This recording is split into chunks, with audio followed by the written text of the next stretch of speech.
Hey guys, back at it. This is day 234 in my 1 year daily diary challenge. This challenge was prompted after I completed a 100-day challenge, and those first 100 days were prompted intuitively through a meditation session just to record and post authentic, real, raw, uncut, 100% me daily diary entries for 100 days. And I decided, okay, after a little bit of resistance, to follow through. And it was an amazing 100 days. Now I decided personally to continue that process through 1 year and just see where it takes me and all the progress I can document and share and just be here authentically. And I thank you guys so much for supporting me by listening, by subscribing, sharing, commenting, all of the things. Now, let's get into day 234. So today's a Friday. It is another snow day. School was canceled, so the kids were home. We were chilling and relaxing in the morning. I got to my workout routine, really killing it with this workout routine and taking it easy, listening to my body,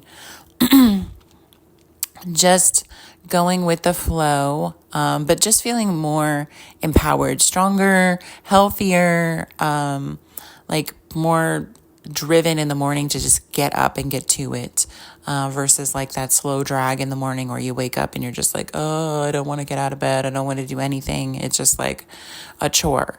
No, I have, since starting this, which will be coming up to a month now, just like almost popping out of bed and just being like, yes, I'm so excited to get up and get ready and go. So it's just shifted even my morning perspective. I do have those lazy days where I'm like, I like to chill in my bed for a little bit, but it's just changed my drive in the morning. So I've been enjoying that as well. So get to my, first glass of water in the morning, hydrate, then kettlebell, stretching, kettlebell, some more water. Then I do my acupressure and grounding mat, which has been a new shift for me. I used to just do acupressure and grounding when I was laying down on the bed on my back, but having some issues with my feet and my ankles and just not having that strength that I wanted, I shifted to walking on this mat. And so I'm grounding and doing acupressure on my feet, and I roll my feet and roll my ankles and kind of get into my toes and do about 5-10 minutes of this. Then I get onto my vibration plate, doing some therapy. Usually it's like I'm sitting, standing, in a squat position. Every day it's kind of different, but I just, like I said, take it, go with the flow. It's stimulating the same thing you would be doing with rebounding, jumping on a trampoline. This is just activating that lymphatic drain, activating like all of the things internally that you do the same as jumping on the trampoline or doing jumping jacks or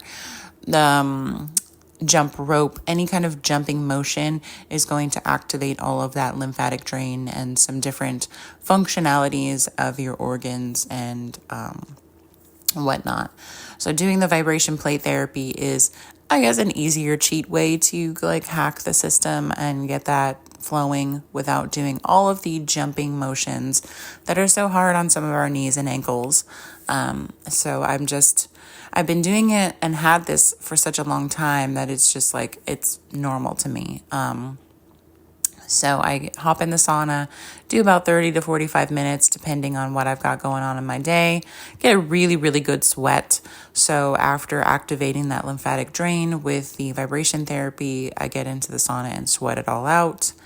Then I do my shower and kind of get ready for the day, whatever the day may take me. So today we are going to my grandma's house and going to help her out and just hang out with her, bring the kids with me. They haven't seen her in a while, so it'll be nice.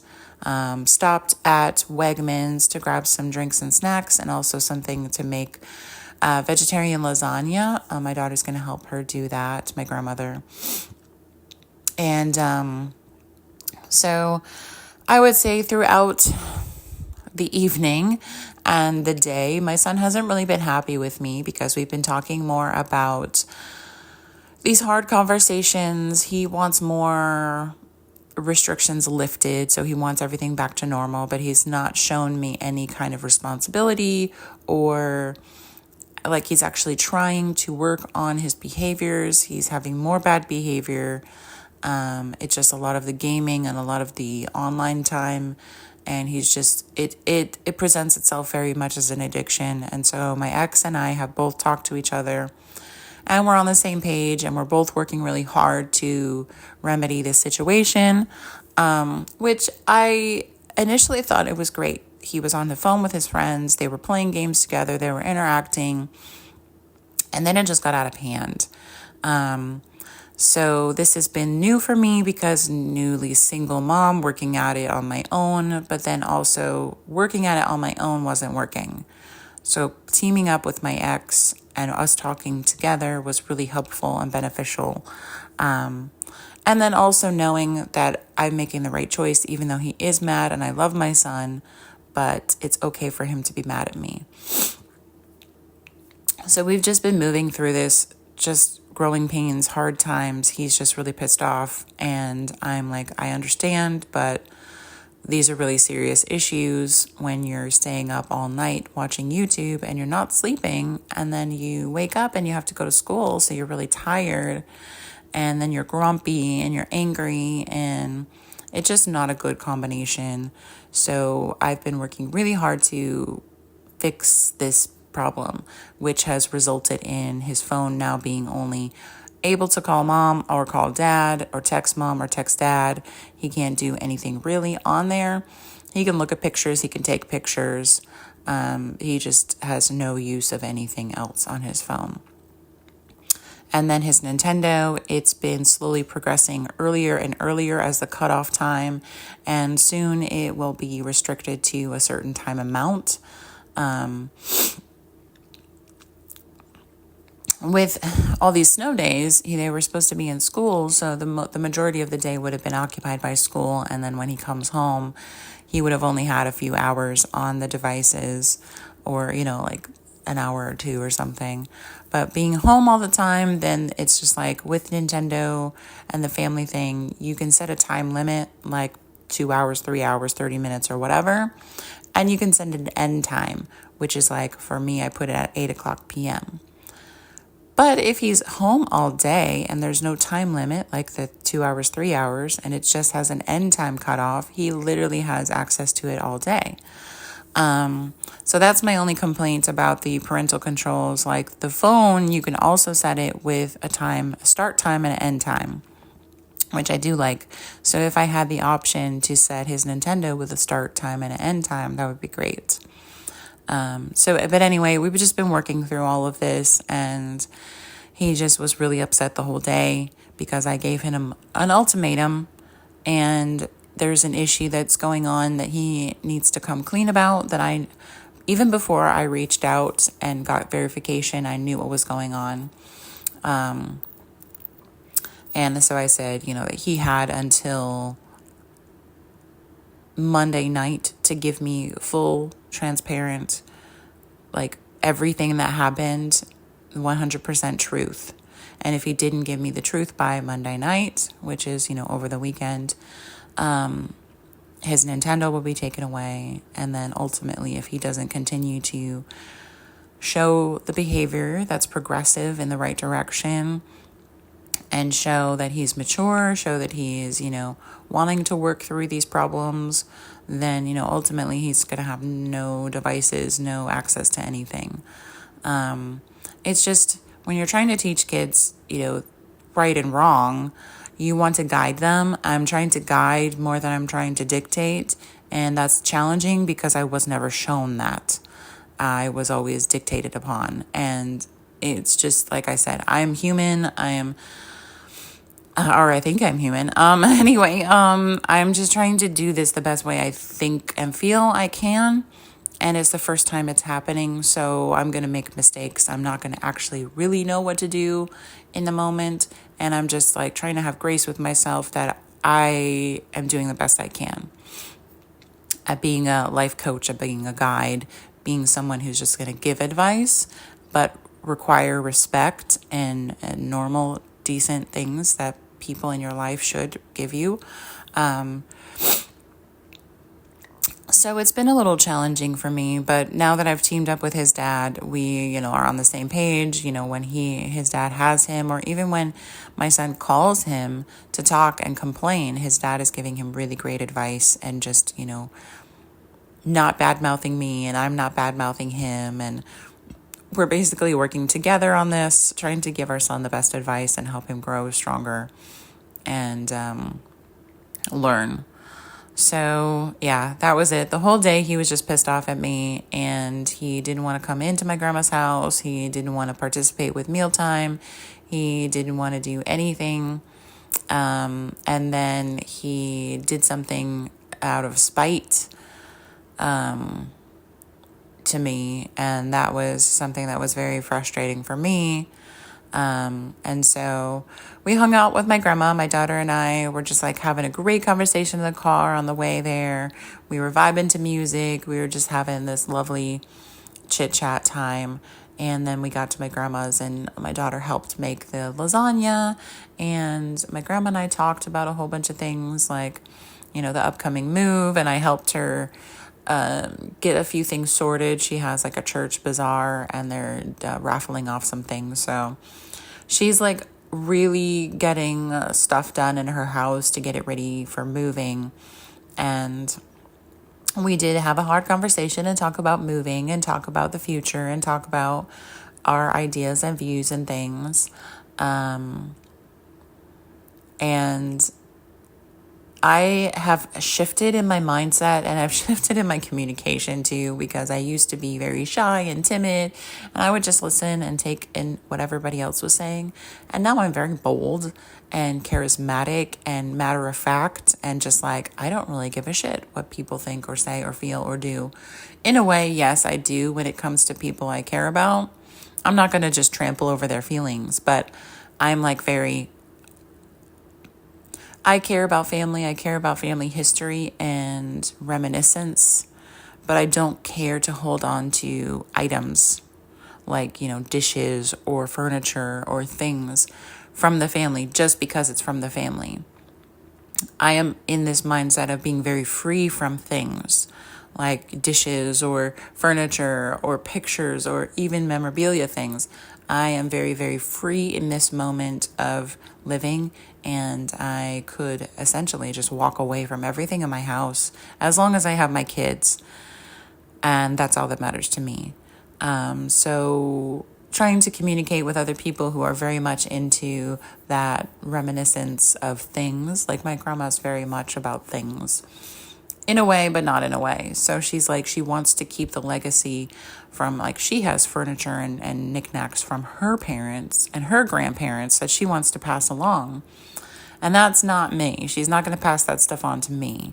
So I'm like, I am not the one that is going to take that stuff. And so we just had a really great conversation about moving and things and not being tied down to things, and essentially, we have to have a big conversation with the family, and we have to communicate the feelings that we're feeling. And I told my grandmother, I was like, I am 100% wanting to do this plan that we talked about. I said, but if you're not comfortable doing that plan, that's fine. I said, there can be so many outcomes to what's going to happen, but I'm going to go with the flow. I'm going to do what feels right. I'm going to say what feels right. I'm not going to try to tiptoe around the subject. I'm not going to try to make everybody feel happy and fluffy and unicorns and rainbows. My objective is to present what I had envisioned, what came to me in my manifestation devotional session when I was in Florida. It was just like immediate. This idea came to me, all the numbers, all the exacts, all the things. And then for me to talk to my grandmother and her to have exactly the same thing that she was thinking. So we both had the same idea come to us in different times before we came together and talked about it. So in my mind, this is it. This is like, it's been brought to us energetically, and we just need to follow through with it. But she's on a different field of making sure everyone in this situation is ultimately happy. And that's never going to happen. No one is like, when you get a group of people together, not typically, not everyone is going to be 100% happy and not offended about situations. So I'm just trying to be supportive of her, because I know ultimately that I'm just looking out for me and my kids. And I'm not going to sacrifice my joy, my peace, my safety, all of those things just to make other people happy. Because I've done that for so many years, sacrificing my personal peace to make others happy, to not disrupt, to not rock the boat, to, like just keeping it calm. That doesn't work. It just deteriorates in the end. So we were just talking about it, and I was ultimately just telling her, like, I'm sorry this is so blunt, but I'm ultimately looking out for myself and the kids. And I want you to be happy in retirement. And I want this plan that we talked about to work out. And I'm, here for you to help you and to make sure that that works. But ultimately, like, if you can't step up and say what needs to be said, then there's nothing I can do to make that happen. But I mean, I'm going to be there. I'm going to be supportive. I'm going to be helpful as much as I can. I am going to protect my peace, protect my kids, and just move forward. And, in the end, the kids and I will be in Florida. And in the end, that's where we were meant to be. So whatever's going to happen, whatever's meant to happen will happen no matter what. And I just have to follow the flow, go with the flow, continue to have the joy, peace, patience, all of that stuff, and not get stressed, not get worried, just, be. So yes, that was just a very long thing that we're like throughout the day we were doing stuff and talking. Then we had dinner, and I had to wrap it up early because I had to get the kids back to their dad's house, and the kids were all packed up and ready to go. And the conversation really was funny because we got in the car and my daughter and I were talking, and this nursery rhyme came to my head, the boy who cried wolf. And essentially I was thinking about it because of my son and the things that I'm going through with him. And I was like, I really want to present this out loud because I know he was listening. And in a way that it was not directed at him, but he could hear it. So I started, and it was just like such a funny thing. Like, I thought about Boy Who Cried Wolf. I thought about presenting it in a new, different way. And so I was like, hey. And I talked to my daughter and I was like, hey, do you remember this nursery rhyme? And as I'm telling her the nursery rhyme, I'm getting this ridiculous idea about the nursery rhyme. And so we just got into a really, really cool, awesome, funny, open conversation about this nursery rhyme and how cool it would be to do something with that. And so our conversation almost the whole entire way home was about this nursery rhyme. And as we're talking through it, I can see that my son was listening, but obviously I didn't talk to him about him absorbing it or hearing any of the words. He was still really pissed off when we got to his dad's house. He went in, he was like happy to be there. I talked to his dad for maybe an hour. We stood there and talked very openly about what was going on, very openly about my ideas of moving forward and his ideas about moving forward and how we can do this together, because it's really a serious issue now. And so, team co-parents, and we, it was just a moment of respect. Like, I don't know any way other to say it, but it was really awesome. it wasn't weird. It didn't feel like funny. It was just that we were both talking. We were both wanting the same thing. We were both okay with what's, gonna happen in the future for, consequences and whatnot. And I said, we just both have to be on the same team. We both have to work together. And, then I wrapped it up. I said goodbye to my daughter a couple of times. She just wanted to keep hugging me. And then said goodbye to my son and reminded him of the ultimatum. He was, obviously pissed off and not happy with me still, so that was fine. It breaks my heart when I have to leave them and they're upset with me, but it is what it is, and I have shown my love to them. So I went home and I just made some food and snacks, and I sat in front of the TV and watched some things for a bit, and then I passed out in front of the TV and I took myself to bed, and that was an early night for me. It was before 10 o'clock, so it was really crazy, but it was a long, beautiful, amazing day. I was feeling great, and I continue to feel great no matter what comes at me. It seems like problems that come up are not really problems anymore, and they're not even annoyances sometimes. So whatever I'm doing is working, and I feel amazing. I feel great. I feel so much different than I felt last year, which last year was more of this manifestation, like put myself on top of the world, put myself in the clouds, put myself in that, like, nobody can do me harm.